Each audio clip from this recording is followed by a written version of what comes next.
শৈশবে ভূগোল বইয়ের পাতায় যখন উঁচু উঁচু পাহাড়ের ছবি দেখতাম, তখন মনে হতো কবে না জানি আমি এমন কোনো পাহাড়ের চূড়ো ছুঁতে পারবো।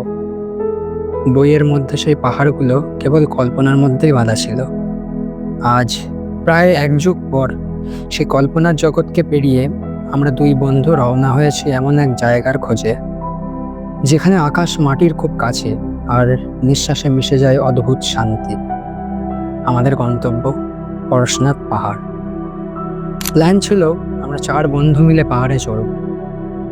সারা সপ্তাহ জুড়ে চলছিল প্ল্যানিং, আর তার সাথে ব্যাগ গোছানোর তাড়া।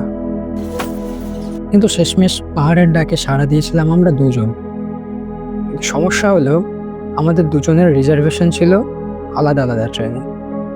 আমার ছিল আজমের সুপারফাস্ট এক্সপ্রেস, যেটা শিয়ালদা থেকে ছাড়ে রাত 10:55 আর ওর ছিল মুম্বাই মেল, যেটি হাওড়া স্টেশন থেকে ছাড়ে রাত 11:40 নাগাদ।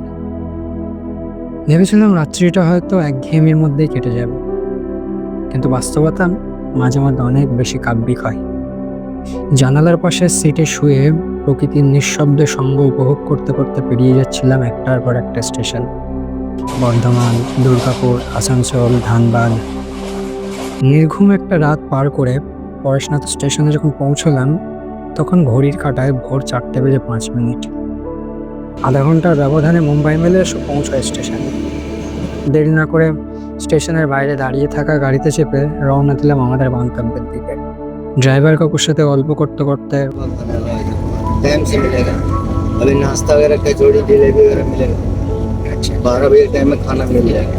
ছবির মতো সুন্দর রাস্তার দুপাশের ঘন শালবনের ফাঁক দিয়ে সূর্য মামার আলো ছায়ার খেলা উপভোগ করতে করতে আমরা এগিয়ে চললাম পাহাড়ের উদ্দেশ্যে। মধুবন যখন পৌঁছলাম তখন ঘড়িতে সময় সকাল 5:52। মধুবন যাওয়ার এই রাস্তাটা অনেকটা পুরুলিয়ার শালবনের কথা মনে করিয়ে দেয়।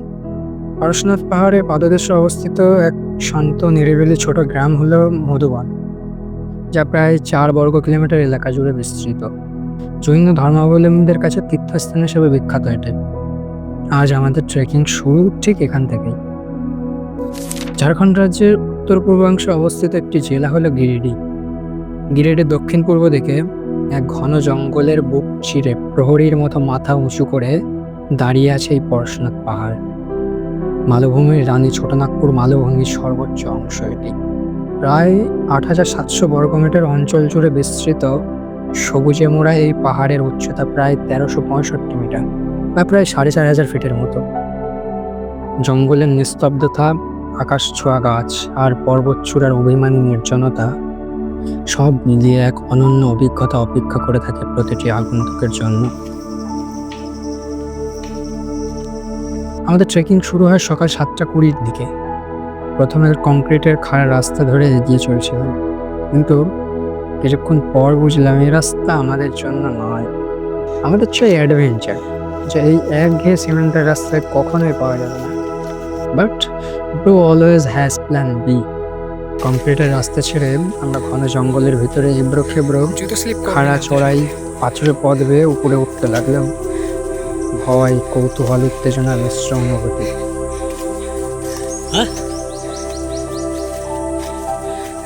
ঘন জঙ্গলের ভেতর পথ হারানোর ভয় যেমন আছে, তেমনি সাথে আছে বুনো জন্তু আর বিষাক্ত পোকামাকড়েরও ভয়।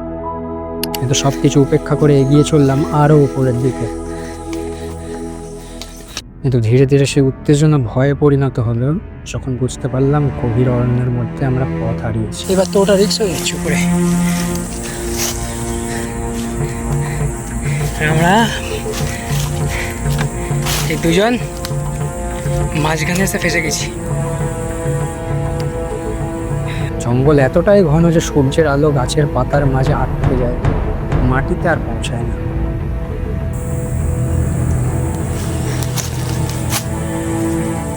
গাড়ির আওয়াজ নেই এখানে, গাড়ির আওয়াজ নেই।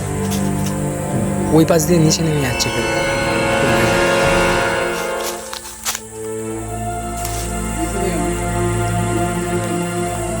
কোন দিকে ভাই? ওখানে উঠতে পারবি না, যা বারণ করি শোনে না। কিন্তু ভয় পেলে তো হবে না, ফিরতে তো হবে। খুঁজতে খুঁজতে একসময় বেরোনোর রাস্তাও পেয়ে পাইছি গেলাম। পাইছি রাস্তা পেয়েছি। কিন্তু বুঝতে পারলাম আর যাই হোক, এত খারাপ পথ বেয়ে 15 কিলোমিটারেরও বেশি এই চড়াই পথ পাড়ি দেওয়া সম্ভব নয়। ফিরে এলাম সেই পুরনো কংক্রিটের রাস্তায়। উপরে উঠতে উঠতে চোখে পড়লো জৈনদের স্থাপত্য শিল্পের অপরূপ নিদর্শন। মন্দিরের গায়ে সূক্ষ্ম কারুকার্য শিল্প আর ইতিহাসের অতুলনীয় মেলবন্ধনের সাক্ষী। প্রায় 6 কিলোমিটার মতো উপরে উঠেছি। বুঝতে পারলাম শুরুতে যতটা সহজ ভেবেছিলাম, এই পাহাড়ের ট্রেকিং বাস্তবে ততটাই কঠিন। কারণ সমতলে 5 কিলোমিটার চলা আর পাহাড়ি পথে 5 কিলোমিটার ট্রেকিং করার মধ্যে আকাশ পাতাল পার্থক্য। ফিরোজ এসে বলছি এখানে শুয়ে পড়বে, অবস্থা খুব খারাপ। উঠতে পারবো কি পারবো না মনে যখন দ্বন্দ্ব, আত্মবিশ্বাস একেবারে তলা নিতে, ঠিক তখনই পরিচয় হলো একদল মানুষের সঙ্গে। বয়স কারোর 25 তো কারো 35, আবার কারো 60। তবে লক্ষ্য সবার একটাই, এই 4477 ফিট অতিক্রম করতে হবে। লক্ষ্য যখন সবার এক, তখন থেমে যাওয়ার কোনো প্রশ্নই ওঠে না। শুরু হলো অজানা পথে নতুন করে পারি। তবে এখন আমরা আর 2 জন নই, 8 জনের গোটা একটা দল। কি অদ্ভুত না? পাহাড় শুধু মাটি পাথরের স্তূপ নয়, যেন এক জীবন্ত ক্যানভাস। প্রতিটি ধাপে শুরু হয় নতুন গল্প, অচেনা মুখ হয়ে ওঠে পরিচিত, গড়ে ওঠে বন্ধুত্ব। বয়সটা ম্যাটার না, আসল কথা হলো ভাইব ম্যাচ করা। রাস্তার মাঝে কখনো আড্ডা, কখনো রাস্তার পাশের পরিত্যক্ত ছাউনিতে বিশ্রাম নেওয়া। এভাবে চলতে চলতে পেরোলাম আরো 4 কিলোমিটার পথ।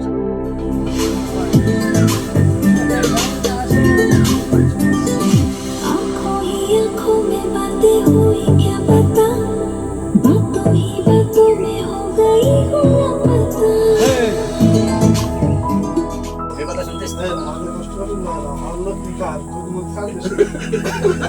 এখন বাচ্চা হাজার দুধ বলে না ওই খাইবে। 3500 ফিট মতো উঠেছি। উপরের দিকে লোকও বলতে তখন আমরা 8 জন। পাতার ফাঁকে বাতাসের শব্দ, লাঠির খটখট শব্দ, আর মাঝে মধ্যে রাস্তার ধারে গাছে দেখা মেলে বাঁদরের দলে। আর অবাক করার মতো বিষয় চোখে পড়লো যে রাস্তার খাড়াইয়ের জন্য হেঁটে ওঠা যেখানে কষ্টসাধ্য, সেখানে স্থানীয় বাইকাররা পিছনে 2 জন প্যাসেঞ্জার বসিয়ে কিভাবে অনায়াসে উঠে যাচ্ছে। এখন আমরা প্রায় 4000 ফিট উচ্চতায়, আর অল্প একটু পথ বাকি। কিন্তু মেঘের অস্তিত্ব বেশ টের পাওয়া যাচ্ছে। যদিও আকাশ একেবারে পরিষ্কার, তাই ক্যামেরায় দেখলে বোঝা যায় না, কিন্তু হাওয়ার মধ্যে ভেজা ভাব আর জলকণাগুলো মেঘের অস্তিত্বের জানান দিচ্ছিল। দেখতে দেখতে আরও 500 ফিট পাড়ি দিয়ে যখন উপরে পৌঁছলাম, তখন সেখানকার দৃশ্য সারা দিনের ক্লান্তি কষ্ট যেন নিমেষের মধ্যে মুছে দিল। যদিও এই চূড়ার আর উপরের জায়গাগুলোর ভিডিও খুব একটা করতে পারি না, কারণ এই পাহাড়ের শীর্ষে দাঁড়িয়ে চারিদিকের দৃশ্য যখন উপভোগ করছিলাম, তার পরিবেশ এতটাই মনোরম ছিল যে ভিডিওগ্রাফির কথা মাথাতে আসে না। উপরের ভিউটা তোমাদের অদেখায় থাকুক। সবে যদি ভিডিওতে দেখিয়ে দিই তাহলে পাহাড়ে চড়ার শীর্ষে দাঁড়িয়ে নিজেকে নতুন করে খুঁজে পাওয়ার উত্তেজনা কমে যাবে। যদি সেই দৃশ্য, সেই পরিবেশ, পাহাড়ের চূড়ার সৌন্দর্য নিজের চোখে দেখতে চাও, তবে চলে এসো ওই পরশনাথ পাহাড়ে। কথা দিচ্ছি তুমি আফসোস করবে না, সব কিছু টান ভুলে যাবে। ফ্রেন্ডসদেরকে, ফ্যামিলিকে কনভিন্স করো, কেউ যদি না যেতে চায় একা বেরিয়ে পড়ো। কতদিন ঘরে বসে বসে শুধু প্ল্যানই করে যাবে? বাইরে বেরিয়ে দেখো, বাড়িতে ফিরতে আর মন চাইবে না। যাই হোক, সময় হয়ে এসেছে নামতে হবে এবার, কারণ ইতিমধ্যে প্রায় 18 কিলোমিটার উঠেছি। 6.5 ঘন্টার মতো সময় লেগেছে।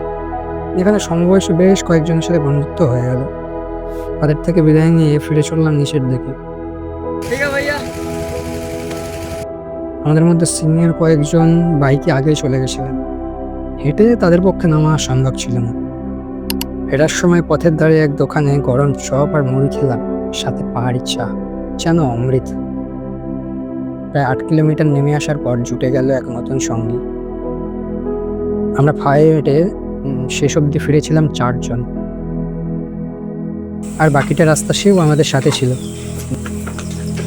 নিচে পৌঁছতে 4.5 ঘন্টা মতো সময় লেগেছিল, কারণ ফেরার সময় শর্টকাট রাস্তা ছাড়া আর কোনো উপায় ছিল না।